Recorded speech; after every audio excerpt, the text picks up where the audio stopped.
everyone. This is Eric Folks, Mobile Learning Specialist for Lampasas ISD. I'm here to talk to you about iMovie, arguably one of the most powerful video editing and creation apps for iPad. There are lots of different apps out there that give you specialized abilities for creating video clips. Toontastic, Explain Everything, Animator, Puppet Pals HD. These are some of my favorites. Each of these apps gives you a unique filter or creation ability. Like Slow Pro gives you the ability to speed up or slow down the speed of the video. But regardless of what the app's specific purpose is and its specialized features, almost all of them export to the photos. This photos section is a holding house for any of the images or videos that are created or saved from various apps to the Photos app or from the internet. So let's say we went to Safari, we Googled mountains and clicked on our images, and we clicked on one of these little previews and clicked view the image. Once that loads and we long press on it, we can save that image, and all these things go straight to our Photos app. So within the Photos app, we're going to be able to see those images. This is important because any of the videos or the images that are saved to the photos can very easily be pulled into iMovie. And so iMovie, and here I'm starting with a nice clean slate, but iMovie gives you the ability to create two things: a movie project file or a trailer. Trailers are very scripted and structured, and we'll talk about those in another video. But projects give you a lot more options in terms of how you want to work with images and videos. First thing I want to point out here is in the top left-hand corner, there's a question mark for the help section. And if you click on that, you can see that it gives you different pointers and tips and helps you get oriented to the app the first time you use it. Now, right now we're on the project section, which is top center there. If I click on video, you'll notice that it shows all the videos that I have available in the camera roll. So if I wanted to click on one of these videos, it's going to bump down and show me a little preview option. So this is a silly video that was made with Puppet Pals HD. One day, there was an old witch. So it gives me the ability to view those videos, but notice all the help tips are still available. So once you turn it on, it will stay on until you turn it off by clicking the question mark again. Okay? So this video section right here is going to show you the videos that you have available in the Photos app. It'll pull all those in automatically, and you can kind of scroll through and preview some of the videos that you have to work with. Most of the time, you're going to do your work in the projects section. Okay. Before we get to that, I'll tell you one other section, the theater section. The theater section is primarily for when you've got multiple Apple devices, maybe an iPad, iPhone, Mac, those kind of different things, and you publish your movies to the theater, they show up on all the devices that you've enabled that feature. So it's a way to watch all the movies you've created with iMovie on various devices. Again, 9 times out of 10, you're going to do all your work right here in the project section. So first thing we're going to do when we're creating one from scratch is click on the plus in the top right hand corner. And it's going to ask us if we want to create a movie or if we want to create a trailer. We're going to create a movie today. So the first thing it's going to ask me to do is to pick a theme. So as I scroll through here, I can see various themes, and I can even click play to see what the theme sounds like and looks like.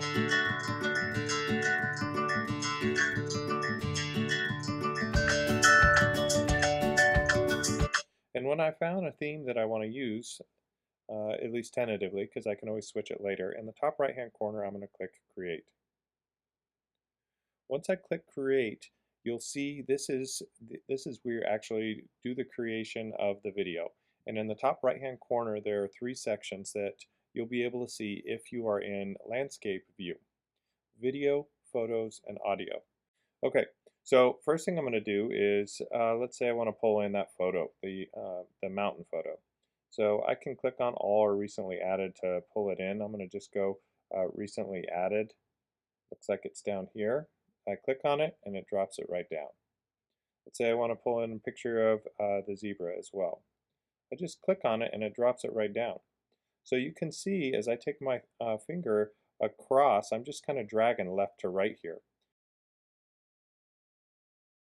As I reach the various content that I've added, um, I've got uh, I've got the playhead, that little line, that is going to reflect where I am in the video and in terms of its playback, so that I can see up above in the preview window. Right now I'm looking at, the zebra or whatever the case may be. So I drag the playhead back and forth so that I can see where I am. If I want to move around these pictures, it's just a long press and I move them over. Very simple to do. Long press and move them over.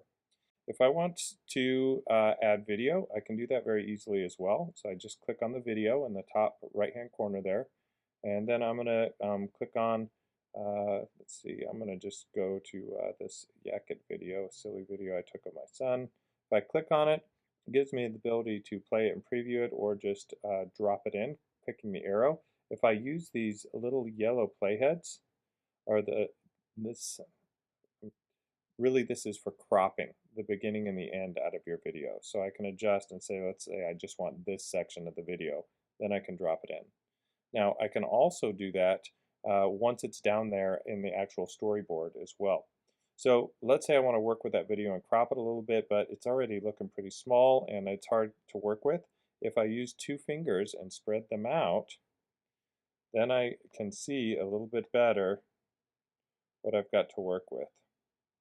So if I click on that video, just like if I click on the picture, I have the ability to adjust how long that picture or that video is going to be playing.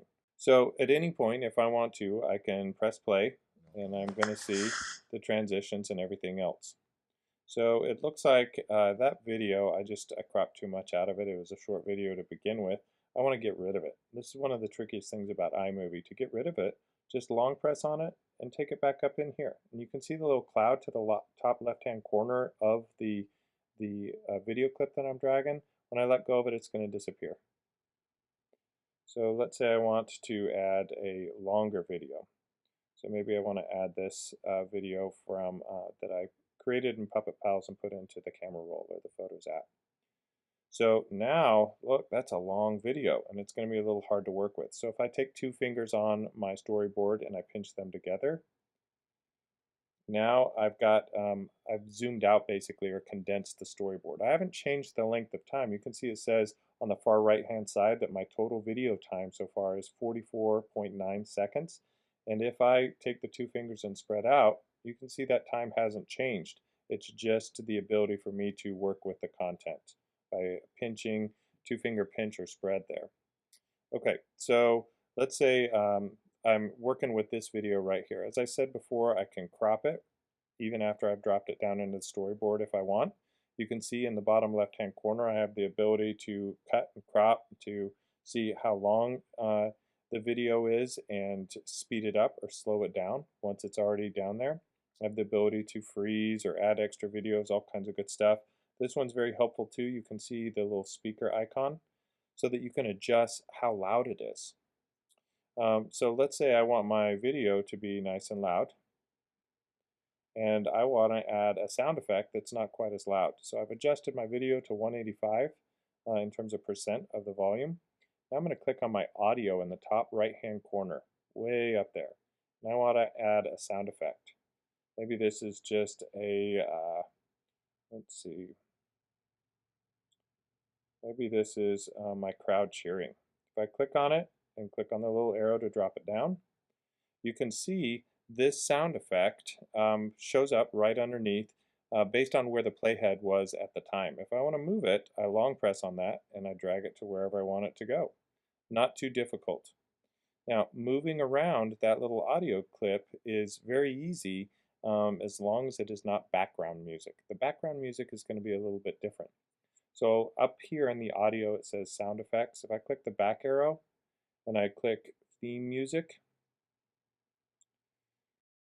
you can see I've got lots of different theme music right here. But for some reason my theme music doesn't show up on my movie. So when I press play, a cell phone. All I've got is the audio included in that particular video clip. So if you click on the cog, the settings cog in the bottom right-hand corner, you have the ability to turn on theme music. And watch what happens in my on my storyboard. Immediately it drops down that audio clip, but it's in a different color, it's in green. And that indicates that it is background music. The background music can't be moved around to the same degree. And well, it can be moved around a little bit, but it's mutually exclusive. So let's say, and I'm going to turn on a fade in from black and fade out to black just to create some basic transitions for the beginning and end of my movie. While we're in here, notice you have various project filters. If I want everything to be black and white, it's real easy for me to do that. Maybe I want everything to be this duotone. So I can add some filters to the entire movie if I want. I'm going to go back to none for now. This is also where I would change that theme if I wanted to pick a different theme, which would automatically change the theme music that I just turned on right there. So I'm going to click the settings cog again to make that go away. So now if I press play, we're going to hear a couple of different things. First, we're going to, because of where the playhead is, you're going to hear the audio from the video, and you're also going to hear the theme music. The dragon. So let's say I click on that theme music, and it's too loud. I can't hear the voice from the video. It's very easy for me to click on the theme music and say, I want that to be at 50% or 49, whatever the case may be. Or I want to trim it a little bit. I don't want that theme music to be playing the entire time. So it's pretty easy to work with that. Now, let's say under my audio up in the top right-hand corner, I'm going to back out of theme music. Let's say I want to actually pick some songs. If I'm signed into iTunes, which very few of the kids are going to be actually signed into iTunes unless it's a one-to-one iPad, their own personal iPad. But let's say I've signed into iTunes and I've downloaded a song. You can see the Black Horse and the Cherry Tree has already been downloaded. That's indicated by the lack of the little cloud. But if I click on it and click the little drop-down arrow, it's going to set it right there under right next to my theme music. Notice it ends automatically at the end of my movie.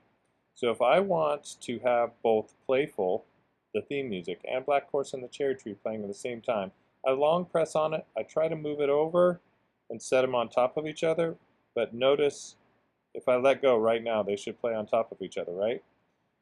Automatically, it's going to bump it over there because, as I said originally, anything in green is mutually exclusive. Only one can be played at a time. But other types of audio, anything in blue, I can stack on top of itself. So maybe I want to add some applause. And if I take that applause and I drag it and I put it right over here next to crowd cheer, I can have crowd cheer, applause playing at the same time.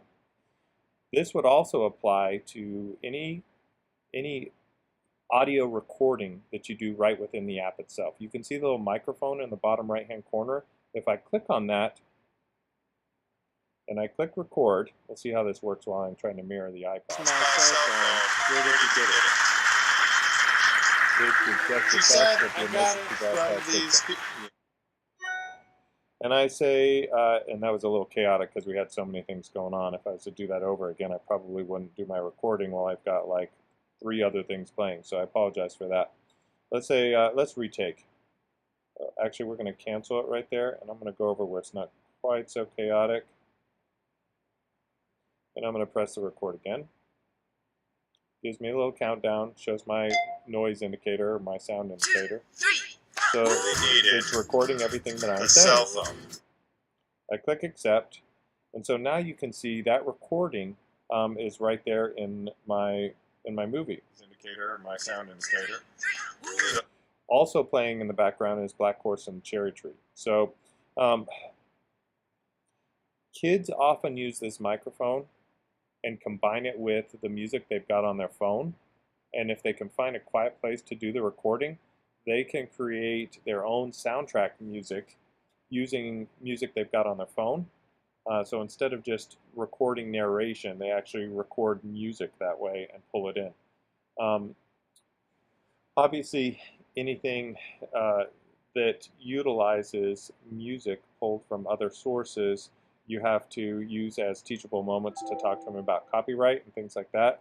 A movie that they create and share within the class is probably going to be covered pretty clearly under educational use, just because the intent is not to make any money off. You obviously don't want kids to be using, Black Horse and the Cherry Tree or some other more current recording and sharing those things online because it can become a copyright issue.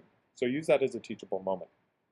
All right, for me, it's getting a little crazy with all the audio. So what I'm going to do is I'm going to take that Black Horse and the Cherry Tree and I'm going to get rid of it. So I just drag it out of there. So now my playful is automatically expanded to the entire length of the movie. If I click on that, I can use these little yellow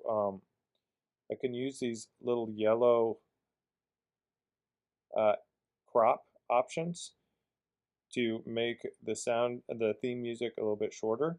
And notice it was a lot easier for me to crop from the back end than from the front. And once I've done that, then I'm able to move it over to where I want it to go. It can be a little ornery. So it's insisting on that being at the very front, even though I keep dragging it back here.